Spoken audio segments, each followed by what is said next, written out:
പല്ലാരിമംഗലം സ്വദേശിനി Kuttippuram Amana hospital nurse അമീനയുടെ മരണത്തിൽ ആശുപത്രി മുൻ general manager N Abdul Rahman അറസ്റ്റിൽ. ബുധനാഴ്ചയാണ് ഇയാളെ അറസ്റ്റ് ചെയ്തത്.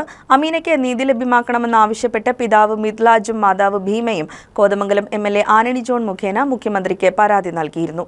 ഈ മാസം 12-നാണ് നഴ്സ് അമീനയെ ആശുപത്രിയുടെ ഹോസ്റ്റൽ മുറിയിൽ അബോധാവസ്ഥയിൽ കണ്ടെത്തിയത്. അബോധാവസ്ഥയിലായ അമീനെ വളാഞ്ചേരിയിലെയും കോട്ടക്കലിലെയും സ്വകാര്യ ആശുപത്രിയിൽ പ്രവേശിപ്പിച്ചെങ്കിലും രക്ഷിക്കാനായില്ല. അമിതയളവിൽ മരുന്ന് കഴിച്ചതിനെ തുടർന്നാണ് അമീന മരിച്ചത്. ജനറൽ മാനേജർ എൻ അബ്ദുൾ റഹ്മാന്റെ മാനസിക പീഡനത്തെ തുടർന്നാണ് അമീന ആത്മഹത്യ ചെയ്തതെന്ന ആക്ഷേപം തുടക്കം മുതൽ തന്നെ ഉയർന്നിരുന്നു. സംഭവത്തെ തുടർന്ന് ആരോപണ വിധേയനായ അബ്ദുൾ റഹ്മാൻ ഒളിവിൽ പോയി. ഇതോടെ നഴ്സുമാരുടെ സംഘടനകളും വിവിധ പാർട്ടികളും അമാന ആശുപത്രിയിലേക്ക് പ്രതിഷേധ മാർച്ചും സംഘടിപ്പിച്ചു. അബ്ദുൾ റഹ്മാനെതിരെ നഴ്സുമാരും സംഘടനകളും പോലീസിൽ പരാതിയും നൽകി. അമീനയ്ക്ക് നീതി ലഭ്യമാക്കണമെന്നാവശ്യപ്പെട്ട് പിതാവ് മിദ്ലാജും മാതാവ് ഭീമയും ചേർന്ന് മുഖ്യമന്ത്രിക്ക് പരാതി നൽകി. അമീനയുടെ വീട്ടിലെത്തിയ കോതമംഗലം എംഎൽഎ ആന്റണി ജോണിന് കുടുംബം പരാതി കൈമാറുകയായിരുന്നു. അമീനയുടെ മരണം ആത്മഹത്യയാണെന്നാണ് ആശുപത്രി അധികൃതരുടെയും ഭാഷ്യം. എന്നാൽ അമീന ആത്മഹത്യ ചെയ്യേണ്ട ഒരു സാഹചര്യവും നിലവിലുണ്ടായിരുന്നില്ലെന്നും ആശുപത്രി മാനേജർ അബ്ദുൾ റഹ്മാൻ എന്നയാളുടെ നിരന്തരമായ മാനസിക പീഡനമാണ് മരണത്തിലേക്ക് നയിച്ചതെന്നും കുടുംബം പരാതിയിൽ ചൂണ്ടിക്കാട്ടി. അമീനയുടെ കുടുംബം മുഖ്യമന്ത്രിക്കും ആരോഗ്യമന്ത്രിക്കും